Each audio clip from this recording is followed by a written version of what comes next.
4K coaching classes.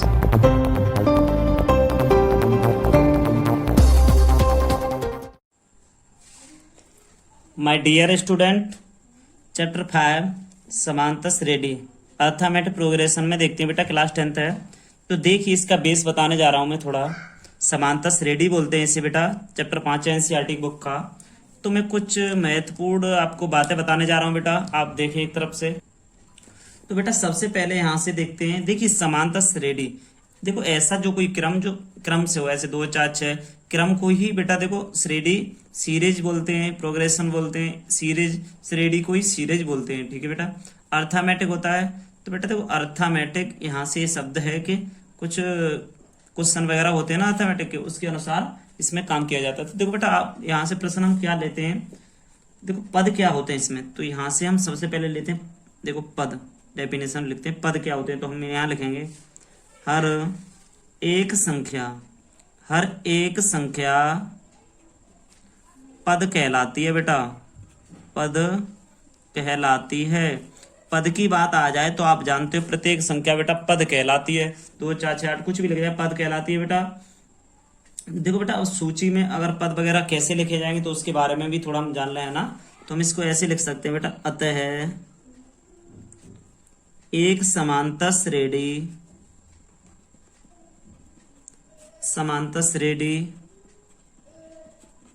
संख्याओं की एक ऐसी सूची है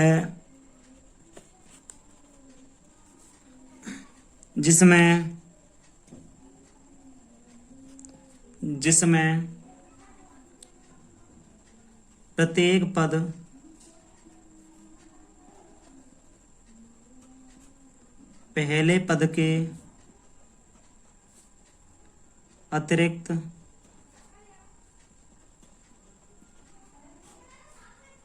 पहले पद के अतिरिक्त अपने पूर्व पद में एक बेटा निश्चित की बात आ रही है ना, एक निश्चित संख्या जोड़ने पर प्राप्त होता है बेटा। देखिए अतः हम कह रहे हैं एक समांतर श्रेणी संख्याओं की एक ऐसी सूची है जिसमें प्रत्येक पद पहले पद के अतिरिक्त मतलब पहले पद के बाद अपने पूर्व पद में एक निश्चित संख्या जोड़ने पर प्राप्त होता है। अब बेटा यहां से देखते हैं, यह निश्चित संख्या एपी का सार्वअंतर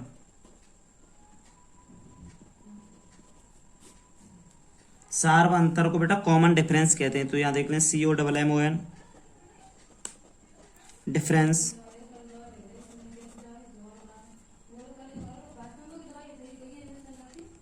कॉमन डिफरेंस कर देंगे बेटा DIFFERENCE। तो देखिए बेटा कॉमन डिफरेंस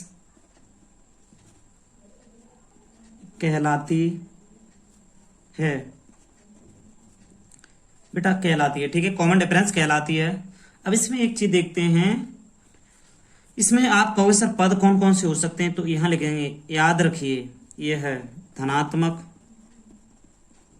बेटा, धनात्मक भी हो सकते हैं, कॉमा ऋणात्मक या बेटा शून्य भी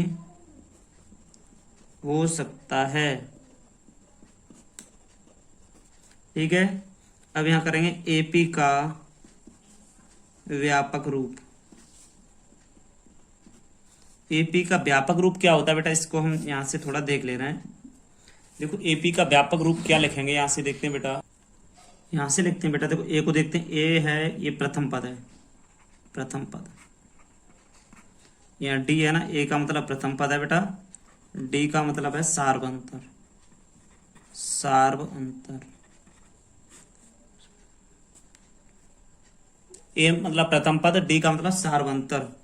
ए देखो यहाँ से प्रथम जो जो पद होंगे, अगर हमने पहला का पद कहा तो बेटा a1 बराबर a हो जाएगा, दूसरा पद कहा तो a प्लस डी हो जाएगा बेटा, तीसरा कहा तो a प्लस बेटा 2d हो जाएगा, अगर हमने चौथा कहा तो a प्लस 3d हो जाएगा बेटा, अगर हमने पांचवा कहा a प्लस 4d हो जाएगा बेटा। तुमको सर आगे डॉट डॉट डॉट इसी क्रम में बेटा आगे पद होते जाते हैं, ठीक है बेटा। इसके बाद में हम आगे चलते हैं, डी सार्वंतर है, तो सार्वंतर में अब इनको बेटा व्यापक रूप होता क्या है, इस बात को हमने देखा है, डी सार्वंतर होता है। तो बेटा व्यापक रूप a plus d, a plus 2d, a plus 3d, a plus 4d dot dot dot dot AP का व्यापक पद, एपी का व्यापक पद या व्यापक रूप है, ठीक है बेटा। यहाँ से ये चीज खत्म होती है, समझ में आ गया होगा सभी के। इसके बाद में परिमित और अपरिमित क्या होते हैं, देखो यहाँ से आपको थोड़ा समझा दे रहे हैं। परिमित एपी, अपरिमित एपी, परिमित परिमित परमित भी कह देते हैं, परमित भी कह देते हैं, ठीक है। पर एपी हुआ परमित, एपी हुआ अपरिमित, अपरिमित बेटा ऐसे भी लिख जाता है, यहाँ होता परिमित, ऐसे भी लिख जाता है, परमित भी बोलते हैं, ठीक है। दोनों ही एपी के बारे में तो मैं अंतर बता दे रहा हूँ बेटा, यहाँ से देखते हैं, ठीक है बेटा। मेरे प्यारे बच्चों, परिमित को बोलते हैं बेटा फाइनाइट, FINITE,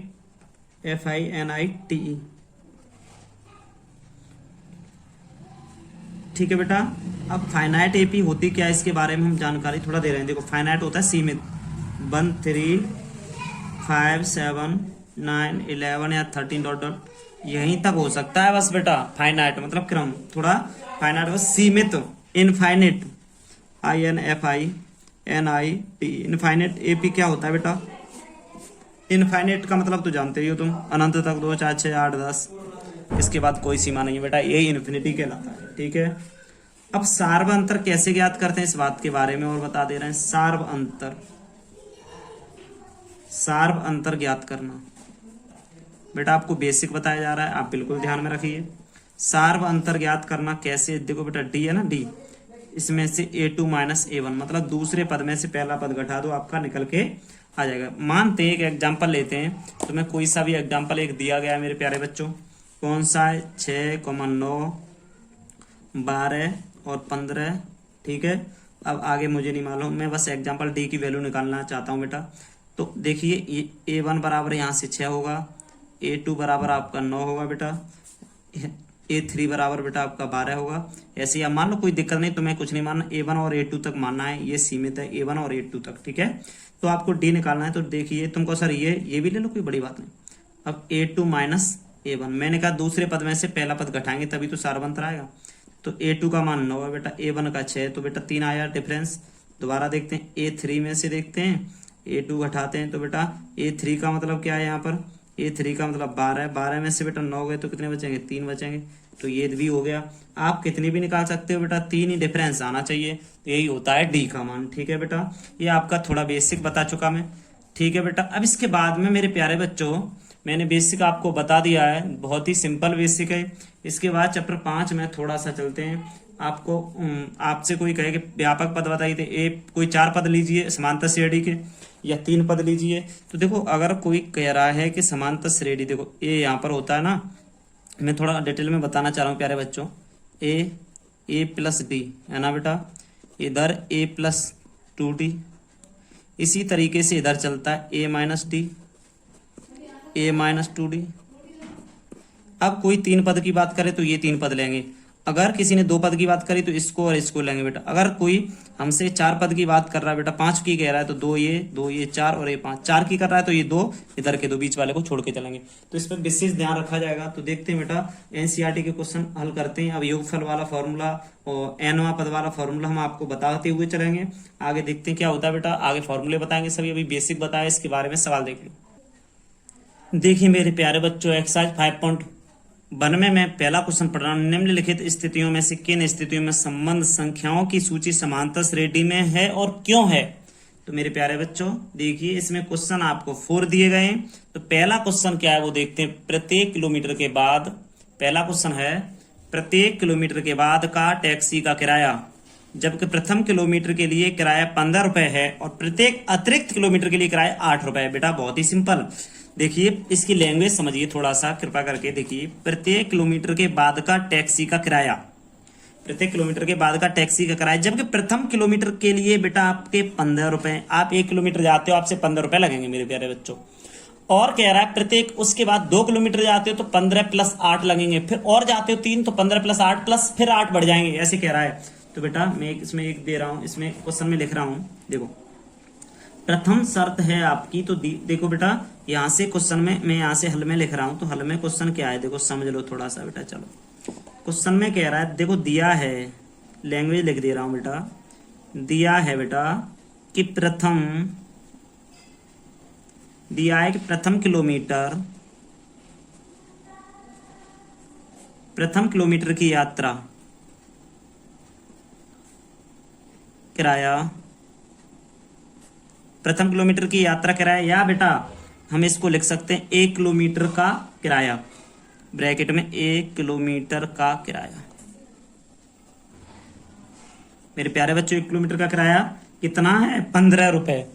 कितना किराया 1 किलोमीटर का? आप लिख देंगे 15। ठीक है बेटा 15 है। अब क्वेश्चन में आगे कहा जा रहा है और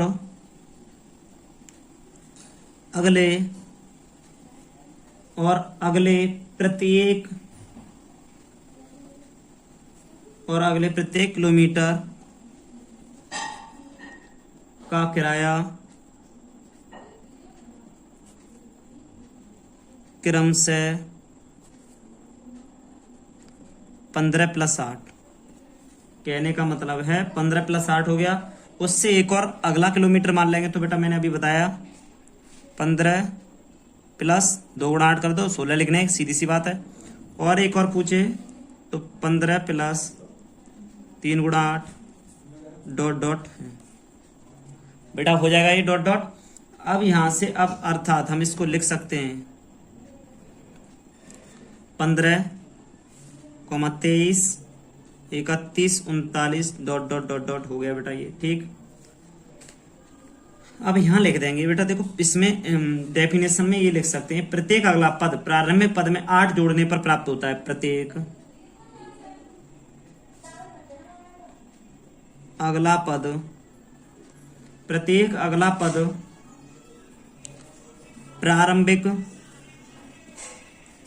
प्रारंभिक पद में 8 जोड़ने पर प्राप्त होता है बेटा। अतः यह एपी है। बेटा एपी का मतलब समांतर श्रेणी बोलते हैं हम प्यारे बच्चों, एपी है। ये एपी क्यों? कि प्रत्येक 8 जोड़ने पर अगला पद प्राप्त हो रहा है कि नहीं हो रहा है, तो बेटा एपी है। अगला क्वेश्चन देखते हैं बेटा 1 का दूसरा क्वेश्चन क्या कह रहा है। फिर प्यारे बच्चों क्वेश्चन नंबर दूसरा पढ़िए। किसी बेलन का सिलेंडर में उपस्थित हवा की मात्रा जबकि वायु निकालने वाला पंप प्रत्येक बार बेलन की शेष हवा का 1/4 भाग बाहर निकाल देता है। किसी बेलन में, तो बेटा आप बेलन की मात्रा, जो बेलन में हवा भरी गई है उसे x मान लो। ठीक है x है, जबकि निकालने वाला पंप प्रत्येक बार बेलन की शेष हवा का 1/4 भाग बाहर निकाल देता है। x भरी गई है तो x में से 1/4 बाहर निकाल देता है। तो देखिए बहुत ही सिंपल माना क्वेश्चन बेटा, हल में देखते हैं। माना बेलन में वायु की मात्रा x हो, तब बेटा इसमें x मात्रा है, तब x माइनस x/4 बेटा। ठीक है, अब इसमें कह रहा है ये घटा के बेटा इसको निकालना है। ये तो x मान लिया हमने इसमें से, तो इसमें देखते हैं x/4 है, तो बेटा इसके नीचे 1 मान के 4 माइनस x/4 तो बराबर में 3x/4, 3x/4 हो जाएगा बेटा। और अगला पद की बात हो रही है ना, तो 3x/4 माइनस 1/4, कहने का मतलब यहां से हम कर देंगे x/4, यहां से इसका ये 3/4 है बेटा, बहुत ध्यान देना है। इसके बाद बेटा हल करके हो जाएगा ये 3x/4 माइनस के 3x बेटा यहाँ से हो जाएगा 16। पूरा 16 हो गया, 4 का 16 में 4 थी 12x माइनस की 3x, इसको 9x बट्टे आप कर सकते हो मेरे प्यारे बच्चों 16, डॉट डॉट डॉट डॉट ऐसे ही आते जाएंगे। तो हम पहला x है, दूसरा आपका 3x बट्टे 4 प्राप्त हुआ, तीसरा 9x बट्टे 16 प्राप्त हुआ बेटा। डॉट डॉट आ रहे हैं कि नहीं आ रहे हैं, देखो कैसे हुआ, दोबारा सुनो। x है पहला, x में से x बट्टे 4 घटा दो, 3x बट्टे 4 बचा, 3x बट्टे 4 में से बेटा अब इसी का चौथाई, 3x बट्टे 4 का ही चौथाई 1/4, ठीक है। अब 9x बट्टे 16 माइनस 1/4 9/16 करोगे है ना, तो यहां से सार्वंतर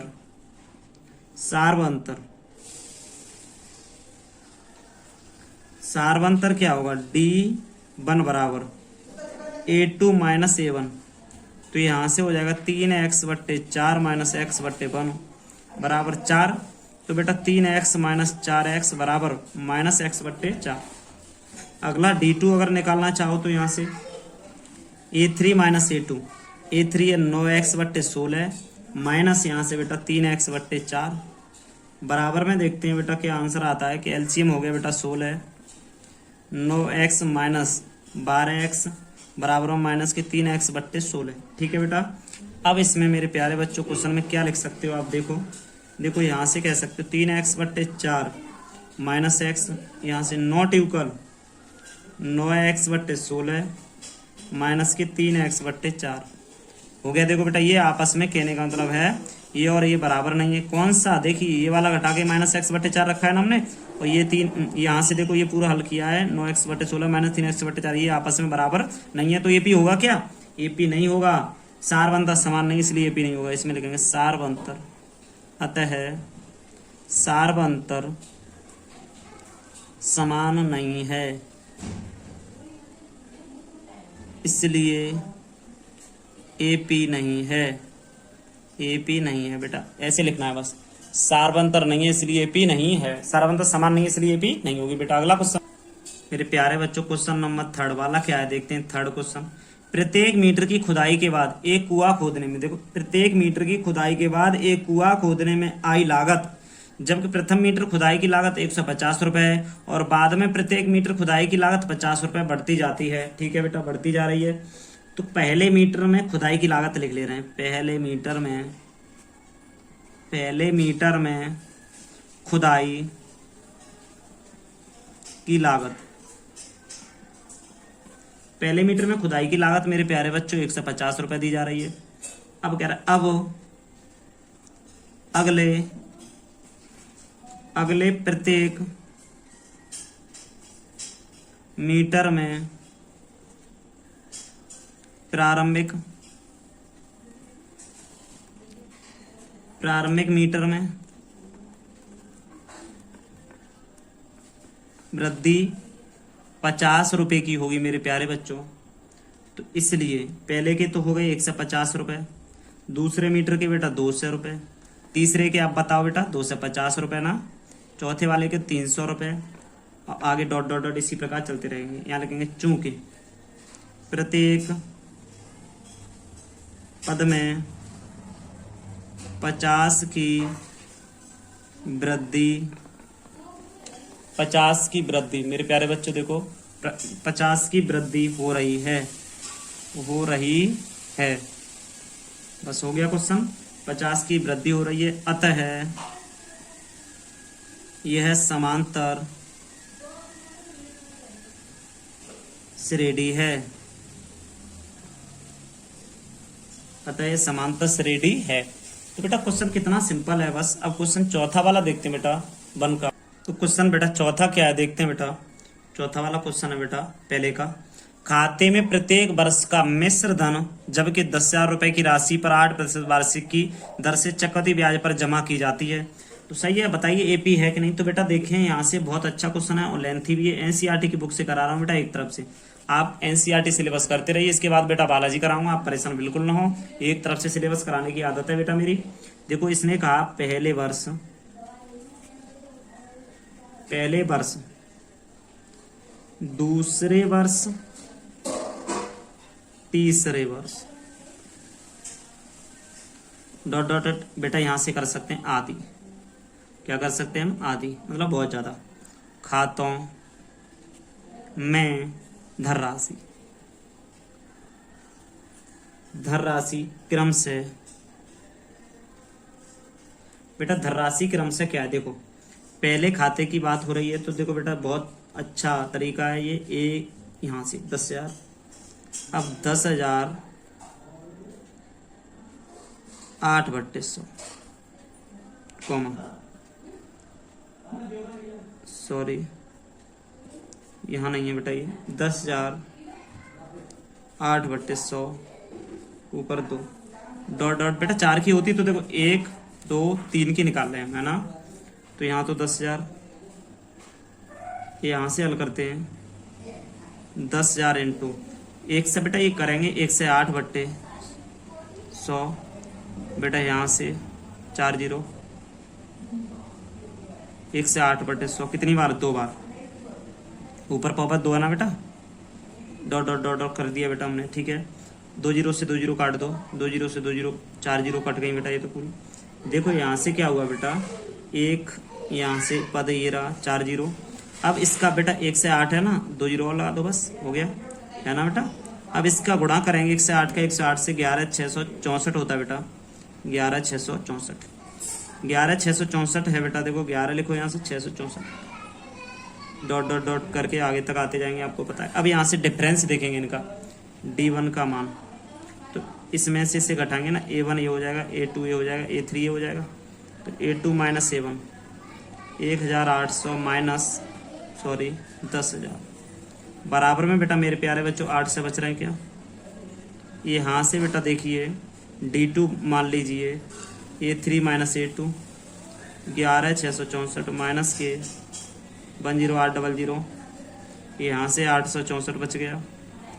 अब बेटा D1 D2 बराबर नहीं तो यहाँ कर देंगे D1 नॉट इक्वल D2, आपस में दोनों बराबर नहीं हैं तो यहाँ से कह सकते हैं अतः यह समांतर श्रेणी में नहीं है, अतः